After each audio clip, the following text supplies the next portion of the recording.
જય શ્રી કૃષ્ણ. સ્વાગત છે તમારું અમારા નવા વિડીયોમાં. હવે આપણે શ્રીમદ ભગવદ્ ગીતામાં શ્રી કૃષ્ણ અર્જુન વચ્ચે થયેલ સંવાદમાં આત્મસંયમ યોગ નામના 6થા અધ્યાયનું મહાત્મય અને ફળ વિશે સાંભળીશું. બોલો કૃષ્ણ ભગવાનની જય. પાર્વતીજીએ શંકર ભગવાનને, લક્ષ્મીજીએ વિષ્ણુ ભગવાનને કહ્યું, હે પ્રભુ, હવે આપ અમને ગીતાજીના 6થા અધ્યાયનું મહાત્મય ને તેના ફળ વિશે જણાવી કૃતાર્થ કરો. આથી કરીને શંકર ભગવાને પાર્વતીજીને અને વિષ્ણુ ભગવાને લક્ષ્મીજીને આ મુજબની કથા કહી સંભળાવી.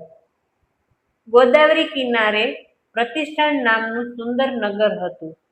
તેના રાજાનું નામ જ્ઞાનશ્રુતિ હતું. આ રાજા જ્ઞાની, દાની, યજ્ઞ, વ્રત, તપ, જપ, સાધુ સેવા, પ્રજા સેવા, અતિથિ સત્કાર, તીર્થયાત્રા, બ્રહ્મભોજન જેવા પવિત્ર કાર્યોમાં પોતાનો બધો સમય વ્યતીત કરતો હતો. એક વખત પ્રતિષ્ઠાન નગરના મહેલ પરથી હંસોનું ટોળું ઉડી રહ્યું હતું. તેમાંના એક હંસે બીજા હંસને કહ્યું, નીચે જે નગર દેખાય છે તેનો રાજા ધર્મિષ્ઠ અને કર્તવ્યપરાયણ છે. તેના સારા કાર્યોથી તે ઘણો લોકપ્રિય ને આદરપાત્ર બન્યો છે. બીજા હંસે કહ્યું, આના કરતા ધર્મિષ્ઠ ને આદરપાત્ર બ્રહ્મજ્ઞાની તો રૈક્ય નામના મહાત્મા છે. રાજા જ્ઞાનશ્રુતિ પક્ષીઓની ભાષા સમજતા હતા. તેમણે હંસોની આ વાત સાંભળી. તેથી રૈક્યને જોવાની તાલાવેલી જાગી. રૈક્ય ક્યાં રહે છે તેની રાજાને ખબર નહોતી. હવે શું કરવું તે બાબત રાજા વિચારવા લાગ્યો.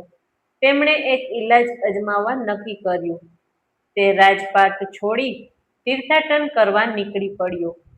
તે ફરતો ફરતો કાશ્મીરમાં માણિક્યેશ્વર નામના મહાદેવના સ્થાનકે આવી પહોંચ્યો. પૂછપરછ કરી રૈક્યના રહેઠાણે આવી પહોંચ્યો. જ્ઞાનશ્રુતિએ રૈક્યને દર્શન પ્રણામ કરી પૂછ્યું, આપ આ કક્ષાએ કેવી રીતે પહોંચી શક્યા? આ બાબતમાં મને માર્ગદર્શન કરશો તો હું કૃતાર્થ થઈશ.